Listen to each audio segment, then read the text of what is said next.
목에 감기가 있어서. 자, 오늘은요, 어제 이어서 욥기서 21장 말씀을 우리가 17절부터 34절까지 말씀을 나눴습니다. 오늘은 진정한 신학이라는 말씀으로 함께 은혜를 나누려고 합니다. 이 종교나 신학적 교리가 우리의 모든 물음에 답할 수가 있을까요? 우리가 우리의 삶의 인생의 삶의 해답을 어떤 종교에서 또 어떤 신학적 교리에서 분명하게 이거는 이거다라고 정확하게 답을 할 수 있겠느냐 말입니다.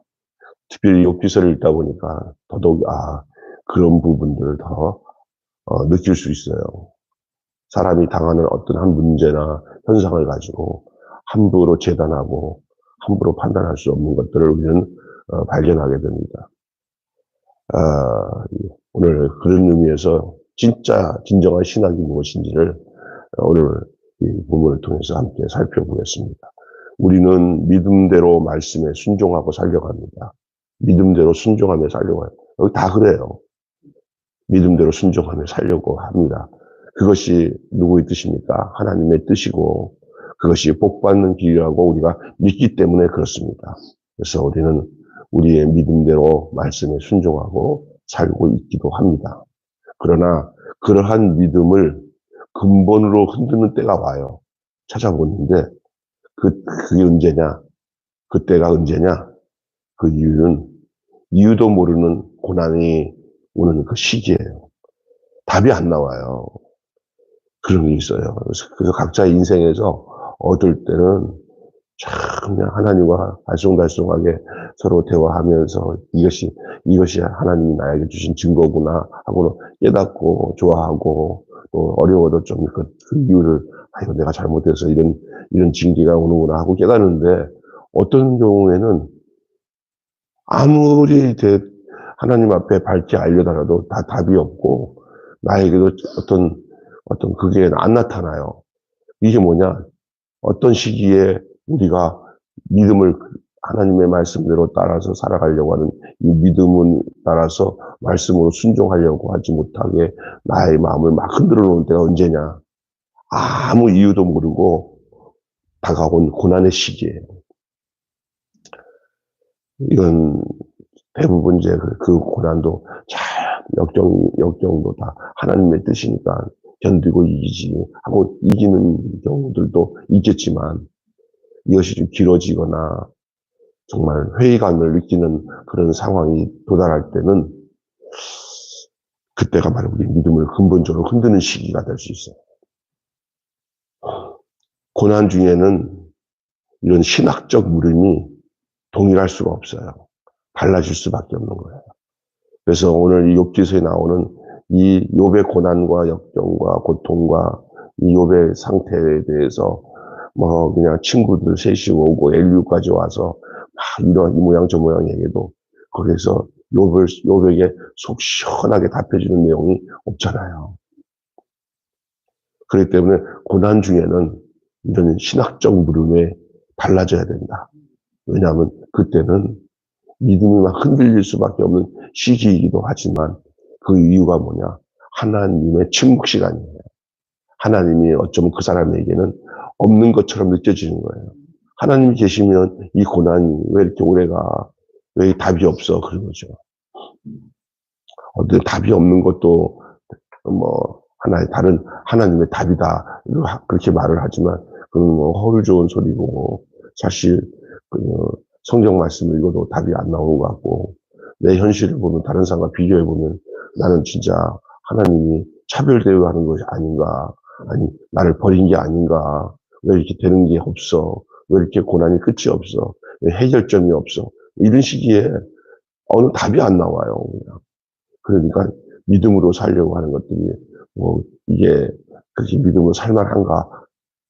어느 때는 잠깐 오는 고난이나 역경도 잘 믿음으로 견디고 또 조금만 더 참으면 뭔가 나타나는 그런 현상들도 그런 상태도 많이 경험하고 했는데 이것이 아무 이유 없이 닥치는 고난이 길어지고 아무리 하나님 앞에 하소연해도 그냥 아무런 답이 없고 하는 그래서 내 곁에는 하나님이 안 계신가 봐 이런 생각이 들 때 그 가지고 있는 그 성경 말씀들이 하나도 마음에 와닿질 않아요.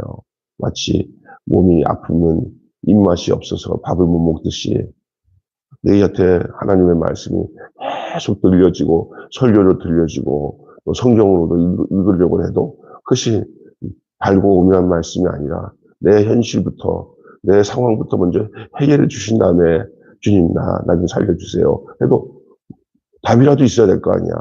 조금 참아라 하든지 뭐. 근데 내 마음 상태에서는 믿음이 송두리째 사라지는 듯한 그런 현상이 와요. 그래서 이런 경우에 진짜 못 견디고 신앙의 삶을 등지고 떠나는 사람도 왕왕 나타날 수 있어요. 그러나 이 기간이 하나님 침묵 시간, 하나님 부재 기간이라고 딱 접어두고 그것은 하나님이 안 계신 게 아니라 당분간 하나님이 나에게 잠깐 부재 중에 계시는구나. 나에게 있어서. 그러니 보편적으로 살아가는 사람들이 살아가는 방식으로 이제 죽으면 내게 흙이 덮이고 내가 무덤 속에 똑같이 들어가는 것처럼 죽음의 안식에 가는 것밖에 없구나. 라는 사실밖에는 생각할 게 없다고 요번 얘기하고 있는 거예요. 하나님이 고난 중에 잠시 안 계시고 부재 중에 있다고 해서 내게 하나님이 안 계신 게 아니에요. 그래서 우리는 이 정의란 무엇인가 하는 거예요. 정의. 친구들은 악인 당사자가 아니라도 인간은 그 자손이라도 보응을 받을 것이다. 그러니까 그 악한 사람들이 악한 삶을 살아도 복을 받고 이 땅에서 살고 있지만은 그 사람이 죽은 후에 그 자손들은 하나님께서 그 사람 자손들은 하나님께서 그 죄에 대해서 대가를 치르게 하고 망하게 한다. 이렇게 친구들은 얘기를 해요. 그래서 하나님은 정의로운 분이고 그래서 그런 거에 대해서는 신경 쓸 게 없다라는 식으로 말할 때 욥은 이것에 대해서 또 반론을 해요. 욥은 이 주장을 받아들이지 않습니다. 잘못한 당사자는 죽을 때까지 윤택하게 살고 악행과 상관없이 후손이 그 대가를 치르는 것이 어찌 정의일 수 있느냐? 아니다. 그 아버지가 잘못한 거지 그 아들까지 그렇게 하겠냐? 그런 식으로 그런 식으로 얘기하지 말아라. 지금 어떻게 보면 친구는 하나님 편에서 하나님을 변호하는 듯하고 지금 욥은 계속 하나님에 대해서 검사가 막 치조하듯이 하나님의 좋은 면을 얘기해줘도 하나님은 그렇게 공의롭고 정의롭다 얘기해도 지금 욥에게 있어서는 무슨 정의롭냐, 무슨 공의롭냐, 또 생각해봐라. 악인이 잘못했다고 왜 자식들한테까지 보응하겠냐? 너희들은 왜 나한테 그런 식으로 얘기하냐? 지금 계속 그렇게 반론하는 거예요. 오늘 본문 내용이 그런 겁니다. 그 다음에 성급한 판결에 대해서 얘기하죠. 여러분, 고통은 예측할 수 없이 찾아오죠. 누가 고난이 어서 오세요 고난이요 하는 사람이 어디 있어요. 자기도 모르는 상태 막 고통이. 우리가 코로나 현실이 뭐 우리가 예상이나 했어요. 또 우리의 사업처나 우리의 몸의 건강의 문제가 우리가 안 좋은 상태로 이게 우리에게 다가오잖아요. 그런데 그걸 어서 오세요 하고 받아들였어요. 그냥 어느 순간에 예기치 못한 상황에서 우리의 모든 삶에 고난과 고통이 찾아옵니다. 예측 없이 옵니다. 의인과 악인을 가리지 않고 오는 거죠. 너는 의이니까 고통이 안 찾아갈 거야. 너는 악이니까 고통 좀 많이 받아야 돼. 이렇게 찾아오지 않고 의인과 악인에게 하늘에서 비가 내리듯이 모든 사람이 동일하게 이 세상 살아가는 동안에 저마다의 고통이 예기치 않게 찾아올 수 있습니다. 우리는 또 흔히 신앙을 갖는 이유가 그런 고통에서 좀 하나님 나를 좀 특별 보호해 주세요. 그래서 우리는 그런 어려움이 오거나 할 때 하나님이 막아주셔서 나 고통 없이 이 땅에 살게 해주세요. 라고 이런 식으로 기도하긴 하죠. 그 하지 말라는 얘기는 아니에요. 하나님 그런 기도도 들으시는 하나님이긴 하지만 우리는 이건 알아야 돼요. 이것은 보편적으로 동일하게 간다. 왜냐면 악인이나 선인이나 이 땅에서 사는 가운데 나타나는 예기치 못한 고난은 어김없이 각자의 그 분량대로 찾아온다. 악인이 재난을 피하고 의인이 희생되는 일이 현실에서 흔해요. 도리어 또 이렇게 고통이 올 때도 어려움이 오는 원인들 보면은 어떤 경우는 불합리적으로 찾아올 때도 있어요. 왜냐하면 착한 사람들이나 의롭게 사는 사람들에게는 하나님이 고통이 좀 적게 오거나 안 오면 좋은데 그래야 우리가 보기 좋잖아요. 하나님 믿을만 하잖아요. 그리고 또 악한 놈들은 그냥 고통이 찾아올 때 너 죄도 많이 지고 악했으니까 좀 겁나게 어렵게 좀 너 고통 좀 받아야 돼 하고 기분 좋게 그냥 악인들은 하나님께서 아주 강력하게 징벌 하시고 고통을 주면은 속이나 시원할 텐데 그게 아니에요. 도리어 악인들은 그냥 그냥 별로 크게 고통을 안 주고 반대로 의인은 더 많은 고통이 찾아오는 경우들이 있어요. 그게 현실이에요. 다 그렇다는 게 아니에요. 우리가 그런 현실도 볼 수 있다는 게 우리가 살고 있는 세상이에요. 우리의 인생이라고. 그래서 욥은 의인이었지만 말할 수 없는 재난의 희생을 당한 그 대표적인 사람이 아닙니까? 그 욥같지는 않더라도 그 비스무리하게 의인이면서도 고통을 당하는 그래서 하나님이 정말 경우 없이 행하시는 거 아닌가라고 생각할 만큼 현실 속에서 그런 것들을 우리가 보게 돼요. 신학적으로 답이 안 나와요. 인과응보의 원리로도 안 나오고 하나님의 정의로우심에 근거해서 비춰봐도 아닌 것 같아요. 하나님이 이러실까라는 생각이 들 만한 경우들을 우리는 보게 돼요.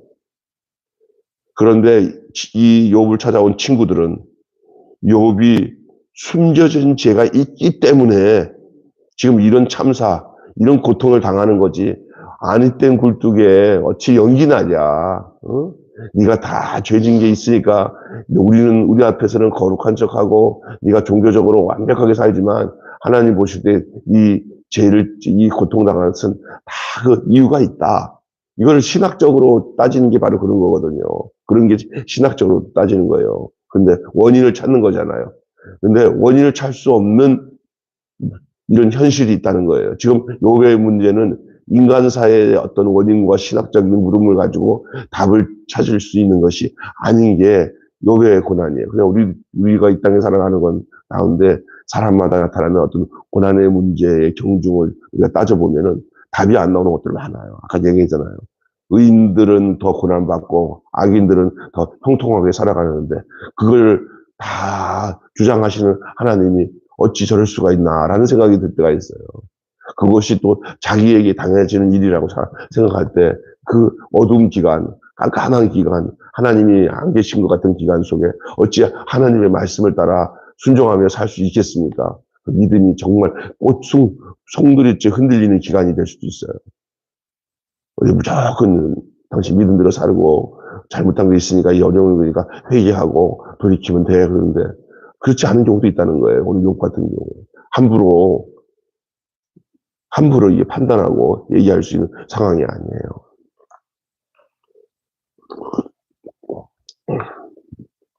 욥의 문제나 이 고난의 예기치 않은 고난의 문제가 우리에게 닥칠 때는 딱 들어맞는 답이 안 나올 경우가 많을 때 그때 우리는 하나님을 섬기고 따라가는 게 그리 쉽지 않을 때가 있다는 거예요.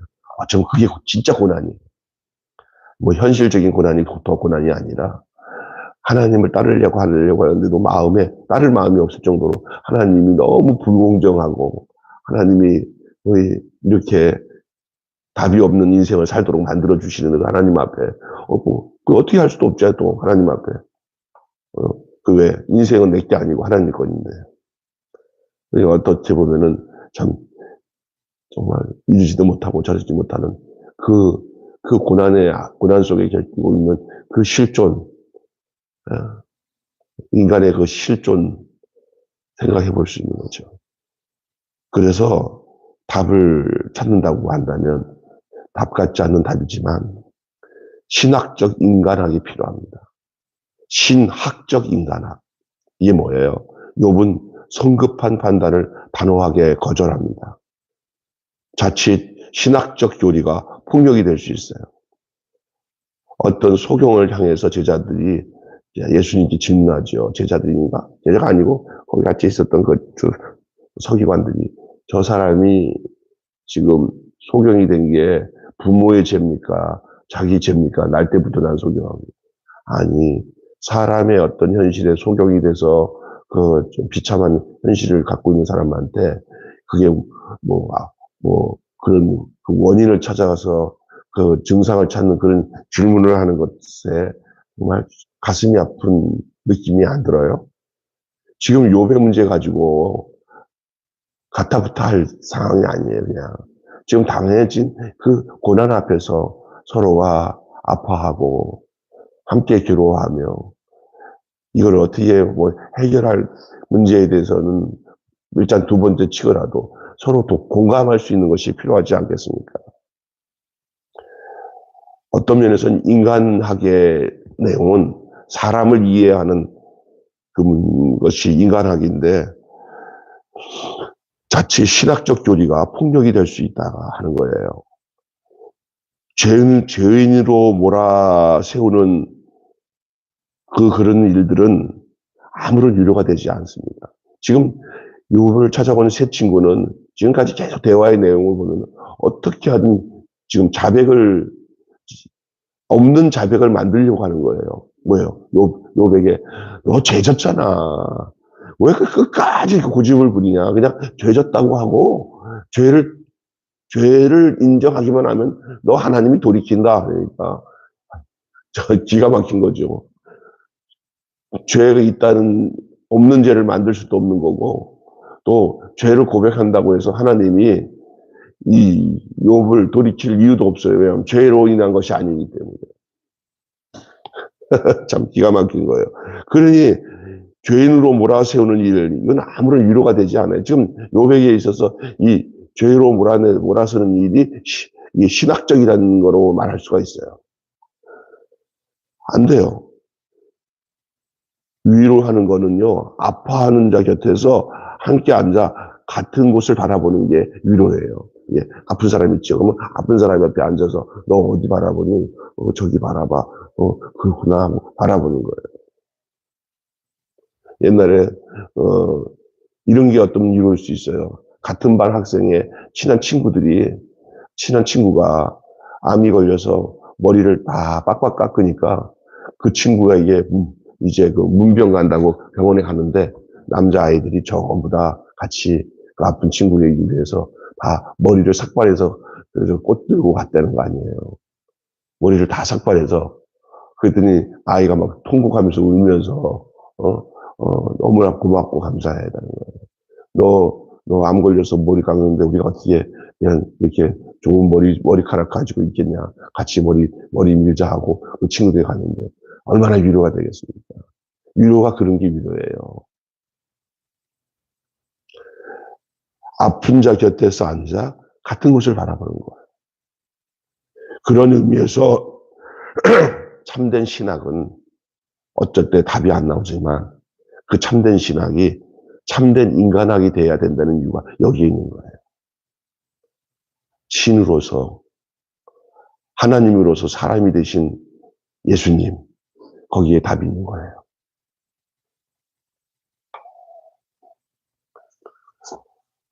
사랑하는 여러분, 하나님은 선인과 악인에게 햇빛과 비를 공평하게 내려주십니다. 다시 말하면 선인에게는 선인에게 불행이 닥칠 수 있고 악인이 번성할 수 있다는 말을 이렇게 표현할 수 있는 거예요. 악인과 선인에게 하나님은 공평하게 비를 내린다. 그것은 하나님이 딱 지목해서 악인들은 벌하고 선인들에게는 축복만 해주시는 그렇게 공식으로 사람을 대하지 않고 비가 고루고루 악인과 선인에게 내리듯이 인생에 살아가면은 그것이 더 역설적으로 어떨 때는 선인이 이 땅에서는 더 고통을 당하는 경우도 볼 수 있고 악인이 그 죄를 졌음에도 불구하고 이 땅에 살면서 그냥 세상에서 누리는 이 모든 그 복 있잖아요. 세상 복. 그거 다 누리고 살 수도 있어요. 세상 복에다가 딱 관점을 두고 하나님을 평가하지 마세요. 그 사람들, 왜 저 악한 사람은 벌을 안 주고, 왜 저기 착한 사람들은 억울하게 뒤집어 쓰고, 왜 감옥 가고 어려움 당하냐고, 이렇게 말할 수 없는 게 바로 여기에 있습니다. 부조리와 불합리가 현실을 지배하고 있는 세상이 우리가 살고 있는 이 세상이에요. 빛과 어둠이 공존합니다. 이런 현실에서 사람을 살리는 신학적 방법론이 추구돼야 되는데 우리가 처음에 질문했던 것처럼 종교나 신학적 교리가 우리의 모든 물음을 답할 수 있을까? 참 어려운 거예요. 이 문제를 풀어나가는 것이 바로 이 목회자들, 하나님께 기도 많이 하는 목회자들이 그 몫을 감당하며 성도들에게 하나님의 분명한 뜻들을 성도들에게 알려주는 몫을 우리에게 주신 것은 사실이에요. 그래서 저는 오늘 이 욥의 문제에 대해서 오늘 초발의 대답에 대한 반론을 하는 가운데 이 욥의 두 번째 이 변론 내용들을 보면서 이렇게 한마디로 오늘 말씀을 정리하고 싶습니다. 진정한 신학은 이 땅에서 신음하며 살아가는 사람들을 살리는 진정한 인간학이 되어야 된다. 왜? 신이신 하나님이 이 땅에 사람의 몸을 입고 오신 예수 안에서 이 모든 해답이 담겨져 있어요. 그 높고 높은 저 하늘에서 그냥 편히 있어도 되는 우리 예수님이 사람의 몸을 입고 하나님이 사람의 몸을 입고 이 땅에 와서 인간이 지어야 할 모든 질고를 지고 나중에는 십자가에서 못 박혀 죽으시고 부활하시고 우리를 그분 안에서 구속하시는 그 이유가 여기에 있지 않은가 싶습니다. 세상을 쉽게 그냥 내 생각과 신학적 교리로 판단하고 살아갈 문제가 아니라 예수 그리스도 안에 모든 것이 해답이 있습니다.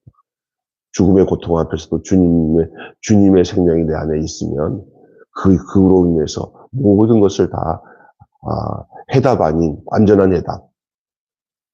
우리가 생각했을 해답이 아닌 하나님 주신 해답이 예수님 안에 있어요. 그 생명 안에. 내가 예수와 함께 십자가에서 못 박혀 죽고 다시 산 생명으로 살아가는 그 삶이 어쩌면 모든 해답이 되지 않을까 생각이 듭니다. 기도하겠습니다. 하나님 아버지, 오늘 진정한 신학은 이 땅에 신음하며 살아가는 사람을 살리는 인간학이 되어야 된다. 신이신 하나님이 인간의 몸을 입고 인간 안에 들어오고 이제 우리 안에 들어오셔서 생명으로 살고 있는 이것보다 더 분명한 해답이 없는 줄로 믿습니다. 때로는 다 질문투성이, 의문투성인 세상 속에서 답이 없는 세상 속에서 답을 찾는 게 아니라 내가 곧 길이요 진리요 생명이신 예수 그리스도 안에서 어떤 현상에 대해서 답이 있든 없든 간에 그분의 생명으로 때로는 답이 없는 현실의 고통 속에서 하나님이 안 계신 것 같은 어려움 속에서도 살아계신 주님이 내 안에 계셔서 그 안에서 나를 견디고 이기고 승리케 하시는 것을 경험하는 그런 복된 삶을 살아가는 저희들 되게 하여 주시옵소서. 우리 주 예수님의 이름으로 기도하옵나이다. 아멘. 주님 가르친 기도로 마치겠습니다. 하늘에 계신 우리 아버지, 이 나라가 임하시고 그렇지 하늘의 수같이 땅에서 이루어지고 오늘날 우리에게 일용할 양식을 주옵시고 우리가 우리에게 잘못한 사람을 용서하여 준 것 같이 우리 죄를 용서하여 주옵시고 우리를 시험에 빠지지 않게 하시고 악에서 구하소서. 나라와 권세와 영광이 영원히 아버지의 것입니다.